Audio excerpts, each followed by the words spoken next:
In the grand theater of the female matrix, everyone wears a mask.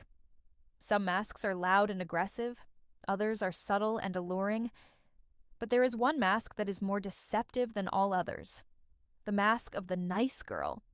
The polite, reserved, and almost innocent woman who everyone thinks is harmless. But Carl Jung once warned us, the more light we project, the darker the shadow we cast. Welcome back, architects. Today we are lifting the veil. We are going into the deepest caves of the human psyche to find the predator in the veil. This is not a guide for the average man who is satisfied with the surface. This is a masterclass in reading the silent hunger that screams behind a polite smile. If you have ever felt an unexplainable heat radiating from a woman who seemed cold or proper in public, you were feeling her shadow. Prepare your mind, because what you are about to hear will change the way you look at every innocent woman you encounter. Let's decode the code. Let's enter the matrix. To understand the predator in the veil, you must first understand the concept of alchemy of suppression. From the moment a woman is born, society, religion, and family tell her to be one thing, nice.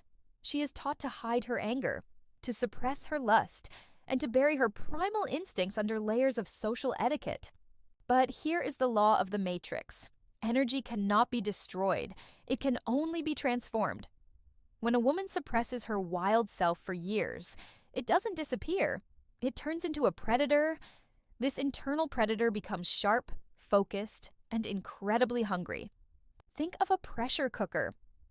The more the heat is contained, the more explosive the pressure becomes.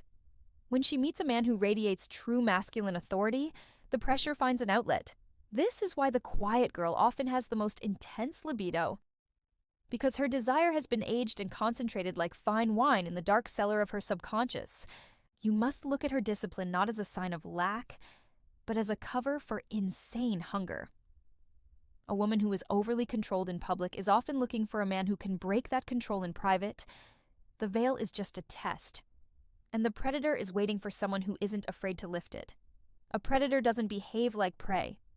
Even when she is wearing the veil of niceness, her biology will leak the truth. You need to look for the micro signals. First, the visual tunneling. In a room full of people, a polite woman will look at everyone equally, but the predator in the veil will have the moments of lapse. You will catch her looking at you with a gaze that is too heavy for her social mask. It's a look that doesn't just see you, it weighs you. It's the gaze of a hunter assessing the strength of its target. Second, the throat tension. When a woman is suppressing an intense primal urge, her vocal cords and throat muscles tighten. Watch her when you say something provocative. Does she take a sharp, shallow breath? Does she swallow hard? This is her biological response to a surge of adrenaline. Her body is preparing for a fight or flight response. But in the context of attraction, it is the submit or claim response. Third, the selective mirroring. She won't mirror everyone in the group. She will only mirror you. If you lean back, she leans back. If you lower your voice, she lowers hers. This is her shadow trying to sync its frequency with yours. It is the silent language of the hunt. Why do they wear the veil? It is a defense mechanism. The predator in the veil knows that if she showed her true intensity, most men would run away in fear. Most nice guys cannot handle the raw, unfiltered shadow of a woman. They want a doll. They want a projection. They don't want a volcano. So she hides. She creates a public persona that is safe. But the architect knows that the persona is just the lobby of the building. The real action is in the basement. To find the predator, you must look for the cracks in the architecture. Notice when she forgets to be polite. Maybe it's a dark joke she makes. Maybe it's a look of intense jealousy that flashes across her face for half a second when another woman enters your space. These are the leaks. She is testing your frame. She wants to see if you are strong enough to handle her darkness. She is a queen looking for a king who isn't afraid of her demons. Because only a man who has integrated his own shadow can ever hope to lead a woman who has integrated hers. As the tension builds, the predator in the veil will move into tactile sabotage. This is where she starts to break the physical boundaries of the matrix. It starts with accidental proximity, she will find reasons to be in your personal space. A polite woman keeps a distance of at least 2 feet. The predator will breach that to 6 inches. Why? Because she wants to smell your pheromones, and she wants you to smell hers. Watch her hands. Are they restless? Is she touching her jewelry, her neck, or the edge of her glass while looking at you?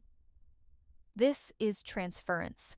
She is projecting her desire for physical contact onto the objects she is holding. When she finally touches you, it won't be a light, airy touch. It will be a heavy touch, a hand on the arm that lingers, a brush of the shoulder that has weight behind it.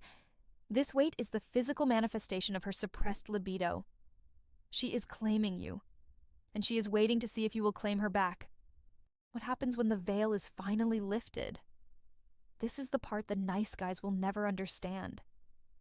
When a quiet woman with a deep shadow finally surrenders, the intensity is unmatched. Because she has spent so much time in discipline, the release is a total atmospheric shift. She doesn't just give you her body, she gives you her chaos. She gives you all the secrets, all the hunger, and all the fire that she has been hiding from the world. But this reward is only for the architect. The man who can maintain his frame while the world around him burns. The man who doesn't judge her shadow, but welcomes it. You must understand that her dark desires are not a sign of brokenness. They are a sign of vitality. In the female matrix, the most alive women are the ones who have the courage to be predators behind the veil. As we close this chapter of the Matrix, look around you. Look at the women who seem the most composed, the most reserved, the most proper. Do you see the veil? Can you feel the predator beneath? Stop listening to what they say and start watching what they do. Silence is the language of the shadow, and stillness is the camouflage of the hunt. The veil is only there to keep the weak out. But you are an architect. You know the code, and now you know how to lift the veil. Stay sharp.